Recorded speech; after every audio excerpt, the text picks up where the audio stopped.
picture this. You are 29 years old, working as a bartender in a small Australian town called Wangaratta. Right, just a regular guy. Exactly. You're bringing home maybe 700 bucks a week, but things are rough. Your girlfriend just left you because of, well, a gambling habit. Yeah. You're completely broke with exactly $3 to your name.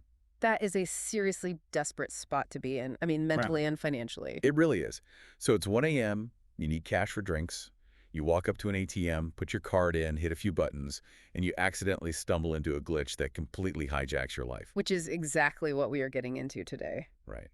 Welcome to today's deep dive into the source material. We have got news articles, psychological profiles, interview transcripts, and we are looking at how a late-night mistake turned into a $1.6 million illusion. It's a pretty wild ride. Totally. It is like landing on free parking in Monopoly, making you wonder what you'd do if a bank error fell perfectly in your favor. It really is the ultimate daydream. But the actual mechanics of how Dan Saunders pulled this off are just fascinating. So how did he actually do it? Because he had no money to begin with. Right. So he tried to transfer $200 from a maxed out credit card over to his savings account. The ATM screen literally flashed transaction canceled, but then it just spat out the $200 anyway. Wait, hold on. If the transaction was canceled, how does the machine still give him the cash? I mean, the bank knows he doesn't have it. Well, it comes down to how banks handled network maintenance back in the early 2000s and 10s. Between 1 a.m. and 3 a.m., this specific bank's ATMs would actually physically disconnect from the main central server. Oh, just for routine updates and stuff. Yeah, exactly.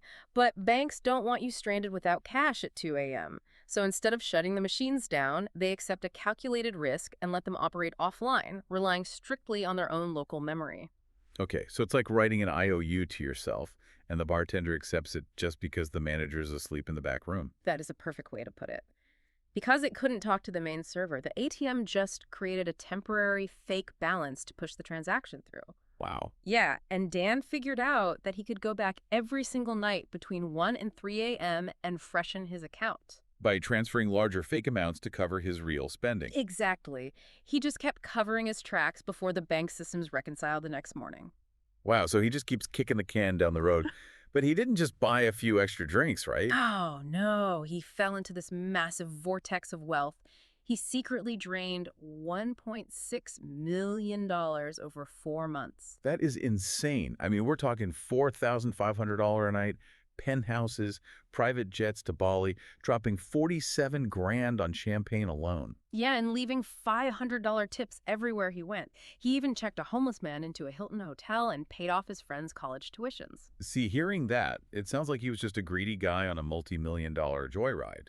Was he just trying to buy self-worth, like to prove he wasn't a nobody? You would definitely think so, looking at the receipts. But, reading through the medical reports in our sources, the reality was actually much darker. Because it was taking a toll on him. A massive toll. This limitless ATM was secretly destroying him from the inside. He developed severe paranoia and crippling panic attacks. I mean, that makes sense. You'd constantly be looking over your shoulder. Exactly. He actually had to get a doctor to prescribe him Valium just to function. He was having these constant night terrors about SWAT teams kicking his door down. Because he knows the math has to catch up with him eventually.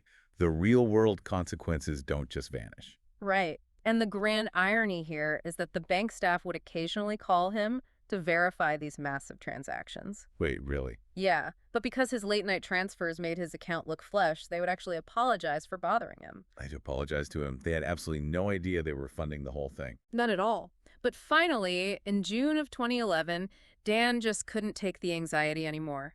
Crushed by guilt, he stopped the transfers and called the bank to confess everything. And let me guess, the SWAT team finally shows up. No, actually. Bizarrely, they hung up on him. They hung up.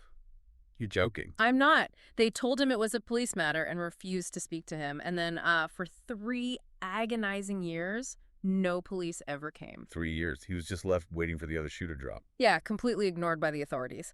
Dan was eventually forced to go to the national media and tell his story on television just to get himself arrested. Yeah, it is wild. So he basically became a prisoner of his own mind long before he ever stepped foot in an actual jail cell. He really did. He ended up serving 1 year in jail.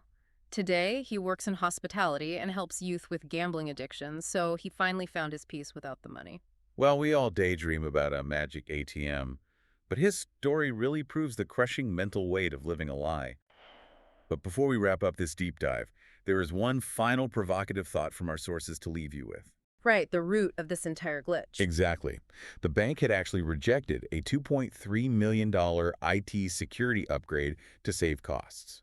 If the bank hadn't been so cheap, Dan's life wouldn't have derailed. It really makes you wonder. Yeah. Did the bank's stinginess accidentally create the ultimate psychological test of human morality for one unsuspecting bartender?